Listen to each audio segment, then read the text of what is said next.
கரூர் துயரம் தொடர்பாக சிபிஐ விசாரணைக்கு தமிழ்நாடு அரசு தயங்குவது ஏன் என வினா எழுப்பியுள்ள அதிமுக முன்னாள் அமைச்சர் ஜெயக்குமார், சட்டம் ஒழுங்கை பராமரிக்க வக்கில்லை துப்பில்லை எனவும், தமிழ்நாட்டில் கொலை, கொள்ளை, ஆள்கடத்தல், கட்ட பஞ்சாயத்து எல்லாம் சர்வசாதாரணமாக நடக்கிறது எனவும் கடிந்துரைத்துள்ளார். வயதானவர்களை குறிவைத்து கொலை செய்வது, ஆள் கடத்துவது, பணம் பறிப்பது போன்ற செயல்களிலே இந்தியாவிலேயே 4வது இடம்.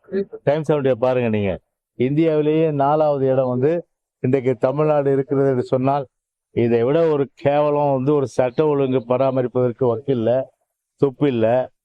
தமிழ்நாட்டில் இன்றைக்கு பார்த்தீங்கன்னா கொலை, கொள்ளை, அது போன்ற ஆள் கடத்தல், கட்ட பஞ்சாயத்து எல்லாம் கூட சர்வசாதாரணமாக நடக்கிற நிலையில விலைவாசி ஒரு பக்கம் உயர்ந்து மக்கள் நிம்மதி இல்லாமல், அமைதி இல்லாமல் வாழுகின்ற ஒரு நிலைமையெல்லாம் ஒரு சாதாரணமா ஒரு முழு பூசணிக்காயை சோத்துல மறைக்கின்ற அந்த கலை திமுகவுக்கு கைவந்த கலை.